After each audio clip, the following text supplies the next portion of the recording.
চিকিৎসকদের গাফিলতিতে প্রাণ গেল কলরবের শিল্পী বদরুজ্জামানের ছোট্ট শিশু। আজ সামাজিক যোগাযোগ মাধ্যমে একটি পোস্টে কলরব শিল্পী বদরুজ্জামান বলেন, হাসিখুশি সুস্থ ছেলে, মুখে ছোট্ট একটা সার্জারির জন্য হসপিটাল নেওয়া হয়েছিল। ডাক্তার বলেছিল সার্জারি শেষে হসপিটালে অবস্থান করতে হবে না, তাই অল্প সময়ে সার্জারি শেষে বাসায় চলে আসবে এমনটা ধরেই যাওয়া হয়েছে। সার্জারির পূর্বে যত পরীক্ষা নিরীক্ষা করার প্রয়োজন সব করা হয়েছিল, রিপোর্ট সবগুলোই পজিটিভ এবং ভালো। ছেলেও সুস্থ ও অ্যাক্টিভ। ১৬ই জুন সার্জারির নির্ধারিত তারিখ। সকাল ১০টা থেকে ৩টা পর্যন্ত না খাইয়ে রাখা হয়, এরপর ওটিতে নেওয়া হয়। ১.৫ ঘণ্টা পর আমার ওয়াইফকে খবর দেয় জরুরি কথা বলবে বলে। উপস্থিত ডাক্তাররা কথা বলার আগে সুন্দর সুন্দর কথা বলে তাকে সান্ত্বনা দেয়। এরপর তারা জানায় সার্জারি হয়নি আজ, কারণ বাবুর অক্সিজেনের ঘাটতি হয়েছে, অক্সিজেন নেয়ার টিউব সরে গেছিল। এ অবস্থায় সার্জারি করা যাবে না। এখন তাকে এনআইসিইউতে নিয়ে যাব। সেখানে ২-৩ ঘণ্টা থাকলে ঠিক হয়ে যাবে। তারপর সার্জারিটা আরেকদিন করব। সার্জারি করতে এনেস্থিসিয়া দিয়ে অবশ করা হয়। এ সময় স্বাভাবিক অক্সিজেন নেওয়া যায় না, তাই টিউব দিয়ে অক্সিজেন দেয়া হয়। অ্যানেস্থিসিয়া ডাক্তারের ভাষ্য অনুযায়ী বেখেয়াল বশত ৩-৪ মিনিট আমার ছেলে অক্সিজেন পায়নি। একজন বড় মানুষের যদি ১ মিনিট অক্সিজেন বন্ধ হয়, এতে তার বেঁচে থাকা কঠিন হয়ে যায়।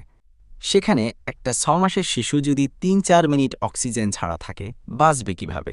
এনআইসিইউতে নেয়ার পর বলা হয় অক্সিজেনের অভাবে হার্ট অ্যাটাক হয়েছে, যার জন্য সিপিআর দেয় তারা। সাথে প্রচণ্ড খিঁচুনি, এতে ব্রেন ড্যামেজ হতে থাকে।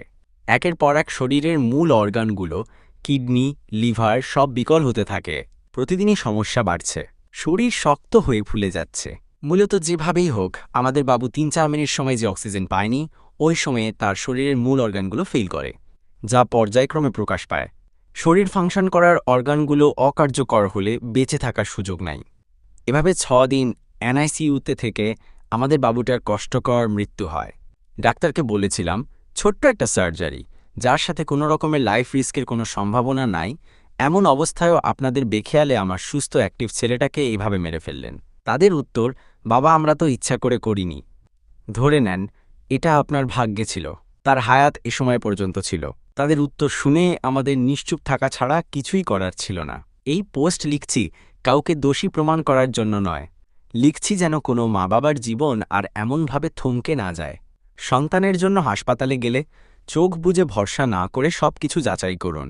তার পোস্টের কমেন্টে এক শুভাকাঙ্ক্ষী লিখেন, এটা নিছক একটি দুর্ঘটনা নয়, এটা চরম গাফিলতি ও অমানবিক অবহেলা। একজন সুস্থ হাসিখুশি শিশুকে এমনভাবে প্রাণ হারাতে হয় শুধু একটি অক্সিজেন টিউব ঠিকমতো বসাতে না পারার কারণে, এটা মেনে নেওয়া যায় না।